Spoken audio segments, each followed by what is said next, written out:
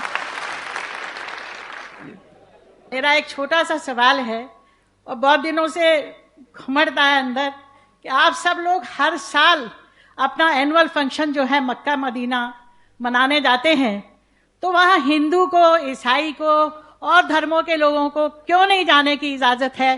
جیسے آپ لوگ جاتے ہیں, کیا ہم لوگ نہیں جا سکتے وہاں پہ؟ وہ ہمارے لیے بھی تو ایک تیرتھ استھل ہے.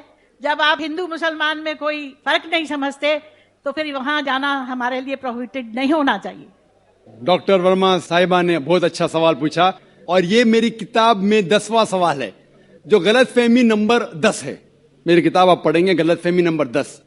اور ڈاکٹر صاحبہ نے بہت صحیح فرمایا کہ اگر ہم عالمی بھائی چارے میں مانتے ہیں تو صرف مسلمان کو کیوں اجازت ہے مکہ اور مدینہ میں جانے کی, غیر مسلم ہندو اور سکھ اور عیسائی کو کیوں اجازت نہیں ہے؟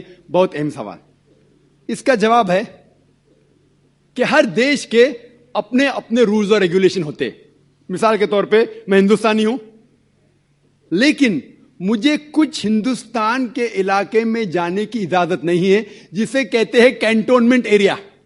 صرف ملٹری کے لوگ, صرف وہ لوگ جو دیش کی حفاظت میں لگے ہوئے ہیں, وہ لوگ وہ کینٹونمنٹ ایریا میں جا سکتے. میں انہیں جھگڑ سکتا ہوں, میں اس دیش کا ناگرک ہوں, مجھے کیوں نہیں جانے دیتے؟ نہیں, یہ گورنمنٹ کا رول ہے. یہ کینٹونمنٹ ایریا ہے, مطلب خالی وہ لوگ, وہ شخص جو ملٹری کے لوگ ہیں, جو دیش کی حفاظت میں لگے ہوئے, صرف ان کو اجازت ہے. یہ رول ہے. اسی طریقے سے مکہ اور مدینہ میرے حساب سے اسلام کا کینٹونمنٹ ایریا ہے. وہ لوگ, صرف وہ انسان جو اسلام کے لیے جان دینے کو تیار ہے, وہ لوگ کو الاؤڈ ہے, باقی لوگ کو نہیں.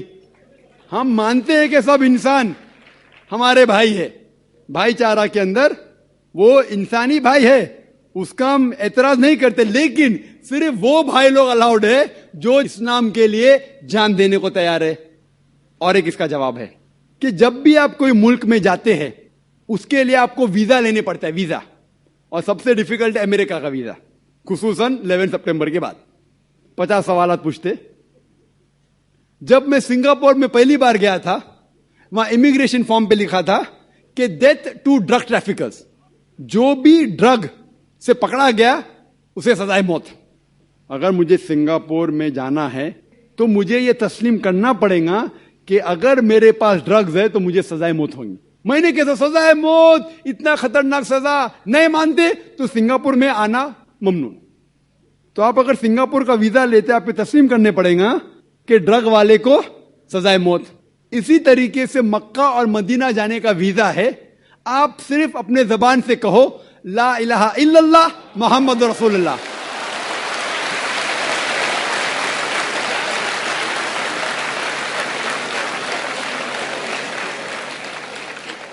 اگر کوئی بھی انسان اپنی زبان سے کہتا ہے لا الہ الا اللہ محمد رسول اللہ, کہ نہ کوئی معبود ہے اللہ کے سوا اور محمد صلی اللہ علیہ وسلم اس کے پیغمبر ہے, کوئی بھی آپ کو روک نہیں سکتا مکہ اور مدینہ جانے کے لیے.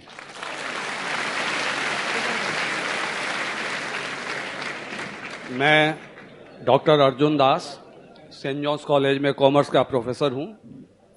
آپ نے کہا کہ اسلام کو سمجھنے کے لیے اسلامی گرنتھوں کو پڑھیے، مسلمان کو مت دیکھیے. ہم آپ جیسے نیک انسان کو کیسے نہ دیکھیں، کیسے نہ سنیں اور آپ کی کئی ہوئی باتوں پر کیسے نہ چلیں. اسلام کو سمجھنا ہے تو مسلمان کو بھی دیکھنا پڑے گا، اچھے کو بھی تو خراب کو بھی. آپ جیسے نیک انسان کو بھی دیکھنا پڑے گا اور لادین جیسے یا دوسرے ٹیررسٹ ہیں ان کو بھی دیکھنا پڑے گا جو اس بات کا دعویٰ کرتے ہیں کہ وہ اسلام کو بچا رہے ہیں اور اسلام کو بڑھا رہے ہیں. میرا ایک چھوٹا سا سوال ہے. آپ نے اپنی تقریر میں شروع میں کہا کہ اسلام میں عورتوں اور مردوں کو برابر کے حقوقات حاصل ہیں، اور آپ نے نمبر بھی دیے کہ دونوں کو 100 میں سے 80 نمبر، کسی پیپر میں کسی کو کم کسی کو زیادہ.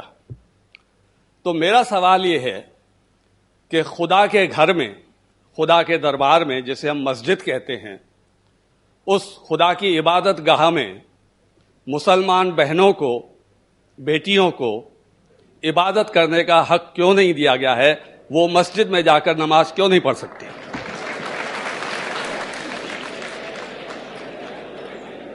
بھائی صاحب نے بہت اچھا سوال کیا.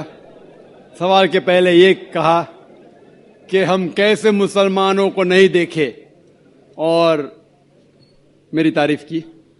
ساری تعریف اللہ سبحانہ تعالیٰ کی ہے، لیکن میں یہ کہنا چاہتا ہوں کہ اگر آپ کو مرسڈیز کار دیکھنا ہے کتنا اچھا ہے تو ایسے ڈرائیور کو مرسڈیز کار چلانے کے لیے دو جو ایک ماہر ڈرائیور ہے. تو اگر آپ کو اسلام جاننے کے لیے کوئی شخص کو دیکھنا ہے تو سب سے بہترین شخص ہے محمد صلی اللہ علیہ وسلم.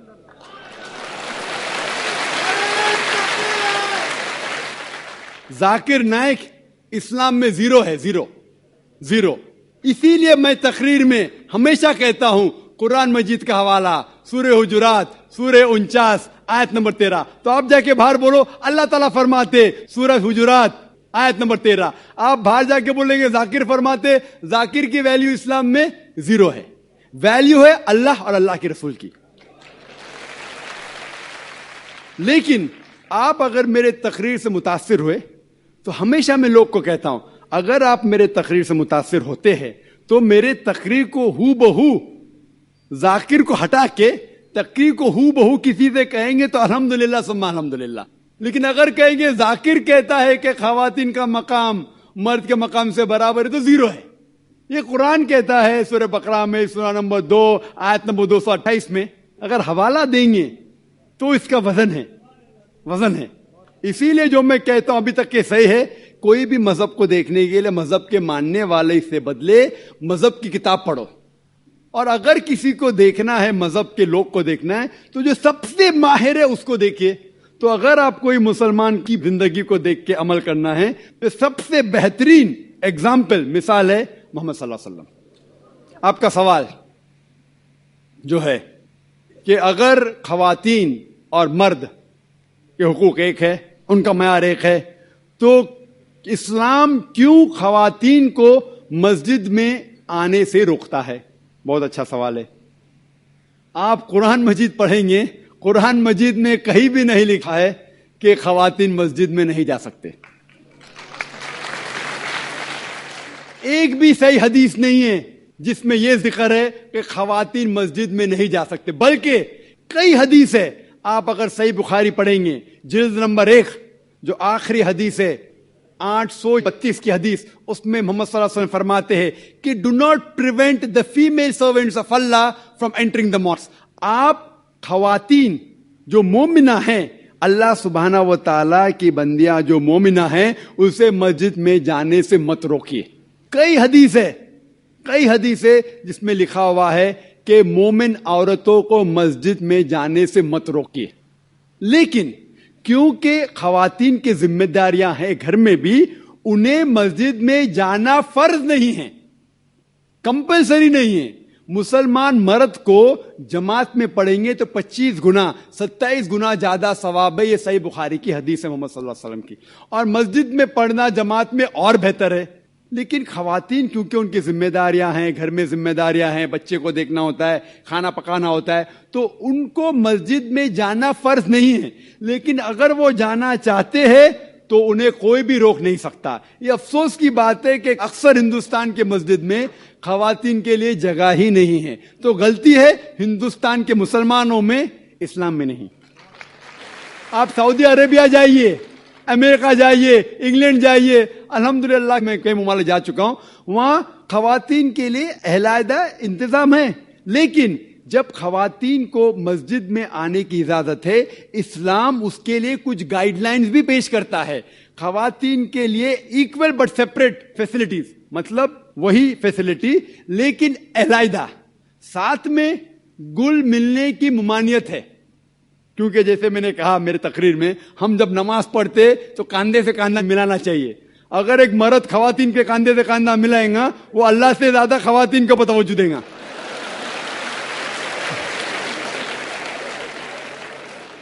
تو خواتین مسجد میں آ سکتے، لیکن ان کے لیے علیحدہ انتظام ہے. ایکول بٹ سیپریٹ فیسلٹیز، برابر اچھا انتظام لیکن علیحدہ. وضو کے لیے جگہ الگ، نماز پڑھنے کے لیے الگ. اسی لیے اسلام کے اندر خواتین آ سکتے. لیکن افسوس کی بات ہے کہ یہ ہندوستان میں اکثر مسجد میں ان کو الاؤ نہیں کرتے. یہ ہندوستان کے مسلمان کہ علم کی کمزوری ہے. اگر آپ پڑھیں گے صحیح بخاری، کئی حدیثیں ہیں، صحیح مسلم، جہاں خواتین کو آنے سے روکا نہیں گیا، بلکہ محمد صلی اللہ علیہ وسلم نے کہا کہ اگر خواتین مسجد میں جانا چاہتے ہیں رات کو بھی، تب بھی آپ انہیں مت روکو. رات کو بھی، یہ صحیح بخاری کی حدیث ہے کہ اگر رات کو بھی وہ مسجد میں جانا چاہتے تو آپ اسے مت روکیے. لیکن الحمدللہ ثم الحمدللہ ہندوستان میں سینکڑوں مسجد ہے جہاں خواتین کو آنے کی اجازت ہے. بمبئی میں ہیں، دلی میں بھی ہوں گی، آگرہ میں بھی ہوں گی، کم ہوں گی. ابھی الحمدللہ بات پھیل رہی ہے، لوگ کو اسلام کا علم ہو رہا ہے الحمدللہ. اور کئی مسجد میں خواتین کو آنے کی اجازت دی جا رہی. اور میری درخواست ہے کہ جو آگرہ کے مسجد کے ٹرسٹیز ہیں وہ بھی حدیث پڑھے. اور بھلے اگر خواتین کم آتے ہیں تو ان کا چھوٹا انتظام ہونا چاہیے، خواتین کم آتے تو، لیکن انتظام ہونا ضروری ہے اور انہیں مسجد سے آنے سے روکا نہیں جانا چاہیے. آپ نے یہ کہا کہ پیڑ پودوں کو یدی ہم کھاتے ہیں تو کچھ سنائی دینے کی آپ نے بات کہی تھی، لیکن ہم ایسا تو کر ہی سکتے ہیں جن بچوں کی ہمیں چیخ یا کسی بھی چیخ سنائی دے رہی ہے اس کو رونے سے روک سکتے ہیں. دوسرا، جو چائنا میں نوجات ششو کھائے جاتے ہیں، یدی کوئی اسلام دھرم کا انویائی ان کا اللہ کا نام لے کر یدی کھاتا ہے تو کیا یہ اچت ہے؟ میں نے ایک اخبار میں کٹنگ پڑھی تھی کہ وہاں نیو بورن چائلڈ وہاں کھائے جاتے ہیں، تو کیا اسلام میں اس طریقے کی اجازت ہے؟ بھائی صاحب نے سوال کیا کہ کیونکہ بچوں کی جو چیخ سنائی دیتی تم چپ کر لیتے، سنائی نہیں دی تو کیا کریں گے. اور انہیں سوال پوچھا کہ چائنا میں بچوں کا گوشت کھایا جاتا ہے، وہ بالکل حرام ہے. جیسا میں نے کہا، صرف ان جانور جن کی اجازت ہے وہ جانور کا گوشت آپ کھا سکتے. انسان کا گوشت کھانا تو بالکل حرامی ہے. کس کا بھی نام لو، کس کا بھی نام لو، اللہ کا نام لے کے سور بھی کھانا حرام ہے. جو جانور کی اجازت ہے وہی جانور کھا سکتے ہیں. اور کوئی بھی جانور نے، بھلے آپ اللہ کا نام لو یا نہ لو، اللہ نے جب اجازت دی نہیں تو نام لے کے کیا فائدہ. اور آپ کا جو پہلا سوال تھا کہ بچوں کی چیخ سنائی دیتی تو چپ کرتے ہیں، نہیں سنائی دی تو کیا کریں گے. اگر بچہ گونگا ہے تو کیا کریں گے؟ آپ اس کو دودھ نہیں دیں گے؟ گونگے بچے کو کیا کریں گے؟ آپ اور اس کو توجہ دیں گے کہ اس کی چیخ سنائی نہیں دیتی تو اسی لیے میں اور توجہ دوں گا کہ دودھ ٹائم پہ ملے. وہ جس کو چیخ سنائی دیتی ہے دودھ نہیں ملا تو روئے گا، تو مجھے معلوم پڑے گا. تو ماں گونگے بچوں کی اور توجہ کریں گے. اسی لیے آپ کو پیڑ پودے کی توجہ اور دینا چاہیے کیونکہ آپ کو چیخ سنائی نہیں دیتی.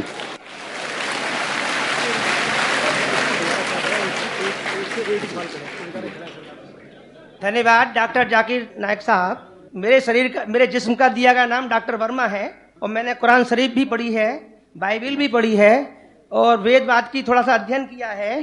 میں نے قرآن میں ساری باتیں اچھی پائی ہیں، کنتو ایک بات میری سمجھ میں ابھی تک نہیں آئی ہے. یہ ہندووادی وہ کہتے ہیں کہ جنم ہوتا ہے اور قرآن میں ایک بات آتی ہے کہ مردے زندے کیے جائیں گے. یہ دو بات میری سمجھ میں ابھی تک نہیں آئی ہیں. ہندو تقویٰ کہتا ہے، انہوں نے دیکھا کہ جنم واد، کہ جنم ہوتا ہے. میں نے ڈسکوری چینل میں بھی یہ چیزیں دیکھی ہیں. اور دوسرا کہ آخر میں قرآن میں کہ مردے زندے کیے جائیں گے، میں نے اس بات کو بہت سے پوچھا ہے کنتو میرے کا اس بات کا کلیئرفیکیشن کوئی بھی مذہب ایک تو جنم وادی دوسرا جو جنم نہیں مانتا یعنی مردوں کو زندہ کرتا ہے سمجھا نہیں پایا. میں آپ سے پرارتھنا کرتا ہوں کہ اس بات کو قرآن کے مادھیم سے اور آپ کے مادھیم سے میں سمجھنے کے لیے آپ سے گزارش کر رہا ہوں. دھنیہ واد. ڈاکٹر صاحب نے اچھا سوال پوچھا ہے کہ اس نے قرآن مجید پڑھی اور سب بات کو تسلیم کرتے, صرف ایک یا دو بات کہ قرآن شریف کے اندر موت آتی ہے, مردے کو واپس سے زندگی دی جائیں گی آخرت میں, ان کا ذکر ہے. اور ہندو لوگ یہ مانتے ہیں کہ پنرجنم میں, اور وہ ڈسکوری چینل پہ دیکھے کہ پنرجنم ہوتا ہے. اگر آپ دیکھیں گے سب سے اونچی کتاب ہندو مذہب میں وید. اگر آپ پڑھیں گے پنر کی معنی کیا, پنر سنسکرت میں مطلب نیکسٹ, اگین, واپس سے اور ایک, پنر کے معنی نیکسٹ. تو پنرجنم مطلب نیکسٹ زندگی اور ایک زندگی. اگر آپ قرآن شریف پڑھیں گے کئی آیتیں ہیں کہ اللہ سبحانہ و تعالیٰ نے آپ کو زندگی دی, پہلے آپ تھے نہیں, پھر زندگی دی, اس دھرتی پہ آئے, پھر آپ کو موت دیں گے, پھر آخرت میں اٹھایا جائے گا. آپ جو کر رہے مردوں کو جان دی جائیں گے آخرت میں, یہ ہم مانتے ہیں کہ ایک بار ہم اس دھرتی پہ آتے, نیکسٹ لائف از آخرت. اسی طریقے سے وید میں بھی ذکر ہے اباؤٹ پنرجنم, نیکسٹ لائف, سیم ہو بہو جس طریقے سے قرآن میں لکھا ہوا ہے. لیکن عام ہندو مذہب کے جو گرو ہے, سوامی ہیں, ان لوگ جب یہ جاننے لگے, ایک ان کو کٹھنائی پیش آئی, وہ دیکھنے لگے کہ کئی انسان جب پیدا ہوتے ہیں with congenital defects, heart problem, heart defects, limb problem, کوئی امیر پیدا ہوتا ہے, کوئی غریب پیدا ہوتا ہے. تو بھگوان ہی کینٹ بی انجسٹ, بھگوان انجسٹ نہیں ہو سکتا ہے کہ کوئی انسان کو ہیلدی پیدا کرتا ہے صحت کے ساتھ, کوئی انسان کو کنجنائٹل دل کی بیماری سے پیدا کرتا ہے, کوئی انسان کو امیر گھر میں پیدا کرتا ہے, کوئی انسان کو غریب گھر میں. تو بھگوان انجسٹ نہیں ہو سکتا ہے, نا انصاف نہیں ہو سکتا. تو یہ جو سوامی لوگ ہیں, ان لوگ نے ایک نئی چیز نکالی, سمسکارا. ہندو مذہب میں کہتے سمسکارا, جو انگلش میں کہتے ہیں cycle of birth and rebirth, transmigration of soul. انگریزی میں کہتے ٹرانس مائگریشن آف سول, کیونکہ آپ ڈاکٹر ہیں آپ جانتے ہوں گے. ٹرانس مائگریشن آف سول انگریزی میں کہتے, سنسکرت میں کہتے سمسکارا, birth death, birth death, birth death. کہیں بھی وید میں نہیں لکھا ہوا ہے کہ birth death, birth death, birth death, کہیں بھی وید میں نہیں لکھا ہے. چیلنج ہے میرا. یہ ان لوگ کو ملتا ہے بھگوت گیتا کے شلوک سے. بھگوت گیتا کا شلوک چیپٹر نمبر 2 میں, ورس نمبر 22 میں, اس میں لکھا ہوا ہے کہ جب کوئی شخص اپنے کپڑے نکالتا ہے تو وہ نئے کپڑے پہن لیتا ہے. اسی طریقے سے روح ایک نئی جسم میں جاتی ہے. اور یہ بھدیانکر اپنشد میں بھی اس کا ذکر ہے, آپ پڑھیں گے کہ when a caterpillar climbs up the grass of blade, he jumps to a new grass. Same way the soul takes a new body.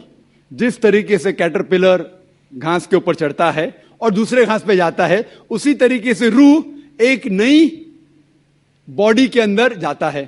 تو اس شلوک کے بنیاد پر ان لوگ نے ایک فلسفی پیدا کی, سمسکارا, کہ انسان جو کرم کے بیس کے اوپر, کرم اور دھرم کی فلسفی, کرم مطلب اچھے کرم کرو گے دھرم کے حساب سے تو اگلے جنم میں آپ اچھے پیدا ہوں گے. اگر آپ کے کرم برے ہوں گے تو اگلے جنم میں آپ ہو سکتا ہے کہ لولا پیدا ہوں گے یا لنگڑا پیدا ہوں گے. اور جو کہتے ہیں کہ آپ انسان 7 بار بنیں گے, یہ کون کہتا ہے؟ وید نہیں کہتی, یہ سوامی جی لوگ کہتے ہیں.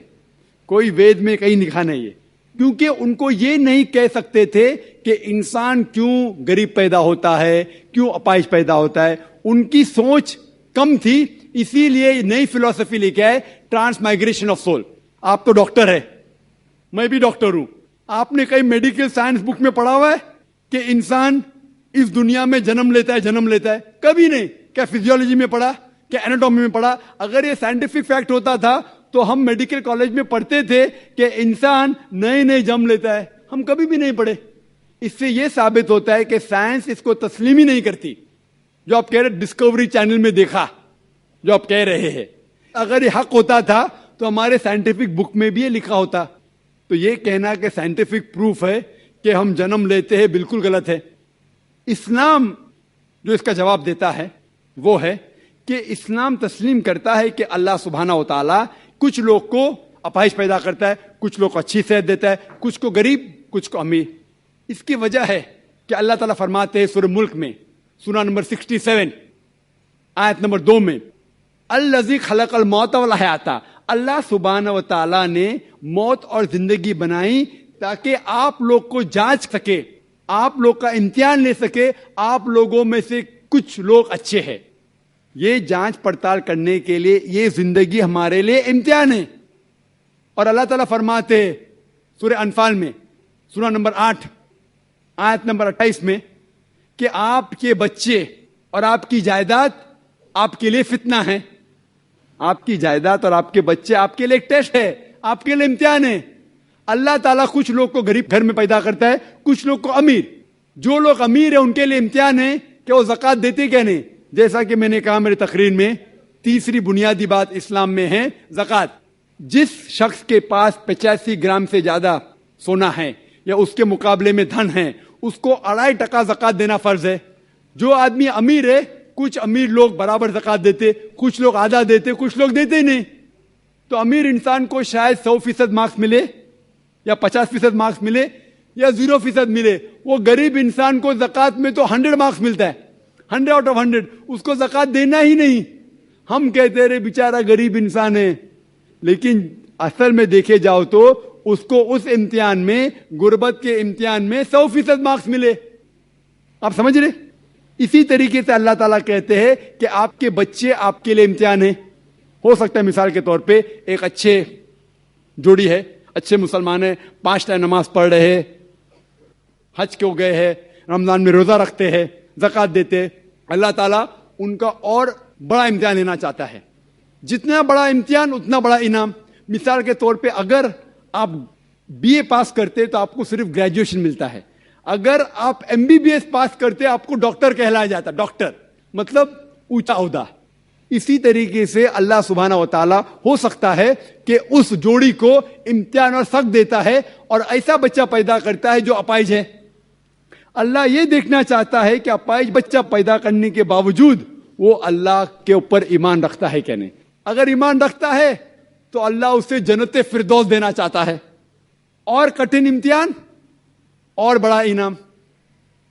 ہو سکتا ہے کہ وہ امتحان میں فیل ہو جائیں گا. تو یہ قرآن کی آیت ہے, آپ کے بچے آپ کے لیے امتحان ہے. کبھی کوئی بھی اگر کلیمٹی آتی ہے, کوئی بھی آپ کو نقصان ہوتا ہے, ادھر وہ آپ کے لیے امتحان ہے یا آپ کے لیے سزا ہے. جب بھی کوئی بھی آپ کو انعام ملتا ہے وہ ادھر آپ کے لیے امتحان ہے یا آپ کے لیے ریوارڈ ہے.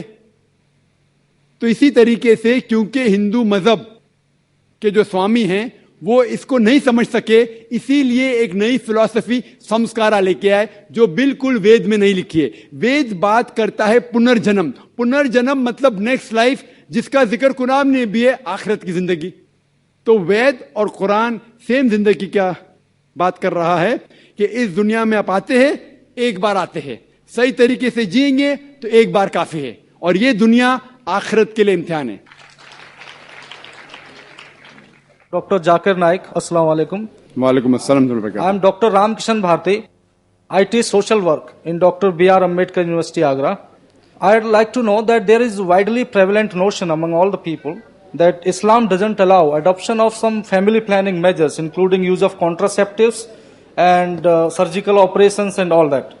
Some people, I have listened, they claim that they have the knowledge of the religious texts of Islam, and they say that it is against the Islamic doctrines and Islamic tenets to adopt family planning measures. This is a burning social problem. Some of the Asian countries and developing countries are sitting on the population bomb.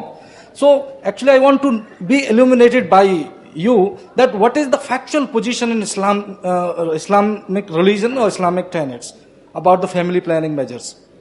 Doctor صاحب نے سوال پوچھا کہ کئی مسلمان کہتے ہیں کہ فیملی پلاننگ کرنا اسلام میں اجازت نہیں ہے, ابارشن, یوزنگ کانٹرسیپٹیوز. اسلام اس کے بارے میں کیا کہتا ہے وہ اس کے بارے میں جاننا چاہتے ہیں. قرآن کی آیت ہے سورہ انعام کی سورہ نمبر 6 آیت نمبر 151. اس کا ترجمہ ہے کہ آپ لوگ اپنے والدین سے اچھا سلوک کرو اور آپ اپنے بچے کا قتل مت کرو، کیونکہ بچے کو قتل کرنا بالکل حرام ہے، کیونکہ اللہ سبحانہ و تعالی آپ کو اور آپ کے بچوں کو رزق دیتا ہے. یہ قرآن کی آیت ہے. جو بچے کا قتل کرنا حرام ہے. جہاں تک کہ فیملی پلاننگ کا سوال ہے، یہ بڑا it's a very big concept of family planning. یہ فیملی پلاننگ کے جو میتھڈ ہے، فار ایگزامپل پرماننٹ میتھڈ، کیونکہ آپ ڈاکٹر ہے میں کہہ سکتا ہوں، ٹیوبیکٹومی یا ویزیکٹومی یا نس بندی، یہ پرماننٹ میتھڈ سارے لوگ تسلیم کرتے ہیں کہ حرام ہے، اس میں کوئی دو رائے نہیں. ابارشن حرام ہے کیونکہ بچوں کا قتل کرنا حرام ہے. تو اس میں کوئی دو رائے نہیں کہ جہاں تک کہ فیملی پلاننگ کا سوال ہے، ویزیکٹومی، ٹیوبیکٹومی یا ابارشن بالکل حرام ہے. صرف اس ٹائم الاؤڈ ہے جب ماں کی جان اگر خطرے میں ہے. If the mother had multiple caesarean section, ماں کو کئی سیزیرین سیکشن ہوئے، چیر کے بچے کو نکالنے پڑتا ہے، اور اگر اور ایک بچہ ہونے کے وجہ سے اس کے جان کو خطرہ ہے، یا مثال کے طور پہ ماں کو دل کی بیماری ہے اور ایک بچہ پیدا ہونے کے وجہ سے اس کی جان خطرے میں ہو سکتی ہے، تو ماں کی جان بچانے کے لیے کوئی بھی ٹائپ کی فیملی پلاننگ الاؤڈ ہے اس ٹائم، کیونکہ ماں کی زندگی بہت اہم ہے. اس کے علاوہ all types of permanent method حرام ہے. جو اختلاف ہے وہ ٹیمپرری میتھڈ میں ہے. ٹیمپرری میتھڈ، اور سب سے کامن ٹیمپرری میتھڈ ہے جو کاپرٹی ہے، جو آپ جانتے ڈاکٹر ہونے کے ناطے کاپرٹی ہے. میں جب میڈیکل کالج میں تھا ہمیں پڑھایا جاتا تھا کاپرٹی از اے کانٹراسیپشن. ابھی پتا چلا کاپرٹی کانٹراسیپشن نہیں ہے، اٹس اے کانٹرا امپلانٹیشن. کاپرٹی کیا کرتی ہے؟ Zygote is already form, the ovum and the sperm have already joined to form the zygote. The zygote is prevented to cling on the uterine wall. So it is rather a contra-implantation rather than a contraception. The conception has already taken place. تو کاپرٹی میں contraception نہیں ہوتا ہے، contra-implantation ہوتا ہے. If you let your imagination go a bit ahead, it is nothing but early abortion جو حرام ہے. وہ abortion ہی ہے لیکن early abortion ہے، contra-implantation. تو بہت سے مسلمان انجانے میں سمجھتے کانٹراسیپشن آف کاپرٹی از الاؤڈ اور استعمال کرتے جو بالکل حرام ہے. اس میں کوئی دو رائے نہیں. اسی پل جب آپ لیتے ہیں جو قرآن کی آیت ہے سورہ روم کی سورہ نمبر 30 آیت نمبر 30 میں کہ do not change the physiology of the body. تو when you take contraceptive pills any doctor will tell you it has various side effects, various, it is detrimental to health. جو difference of opinion ہے وہ temporary method میں ہے، باقی کے temporary method condoms etcetera. But میرا سوال یہ ہے کہ آپ کانٹرسیپشن کیوں استعمال کرنا چاہتے ہیں؟ آپ فیملی پلاننگ کیوں کرنا چاہتے؟ یہ سوال ہے، سب سے اہم سوال. اور اس کے دو وجہ ہو سکتی ہے، صرف دو.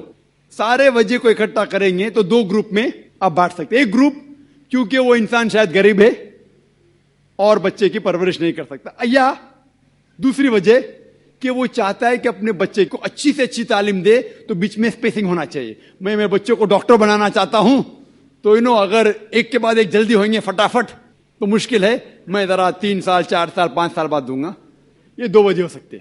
میں آپ کو یہ کہنا چاہتا ہوں کہ میں میرے والدین کی 5ویں اولاد ہوں، 5ویں اولاد، 5th. اگر میرے والدین فیملی پلاننگ کیے ہوتے تو میں آج دنیا میں نہیں آیا ہوتا. Am I a boon or a bane for society? کیا میں معاشرے پہ بوجھ ہوں کہ فائدہ مند ہوں؟ اور لوگ کہتے ہیں کہ ڈاکٹر سب سے اچھا پیشہ ہے. اچھا پیشہ الحمدللہ، لیکن میں نے وہ پیشہ چھوڑ کے اور اچھے پیشے کے لیے آیا. جس طرح اللہ تعالیٰ فرماتے سورہ فصلت میں سورہ نمبر 41 آیت نمبر 33 میں وَمَنْ أَحْسَنُ قَوْلًا مِّمَّنْ دَعَا إِلَى اللَّهِ وَعَمِلَ صَالِحًا وَقَالَ إِنَّنِي مِنَ الْمُسْلِمِينَ. کون وہ شخص ہے بات کرنے میں بہتر؟ وہ شخص جو لوگوں کو اللہ کی طرف بلاتا ہے. تو میں نے میرے ڈاکٹری پیشے کو چھوڑ دیا ہوں اور بہتر پیشے کے لیے.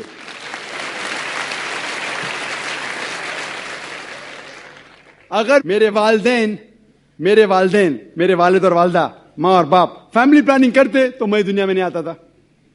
لیکن اسلام میں ہر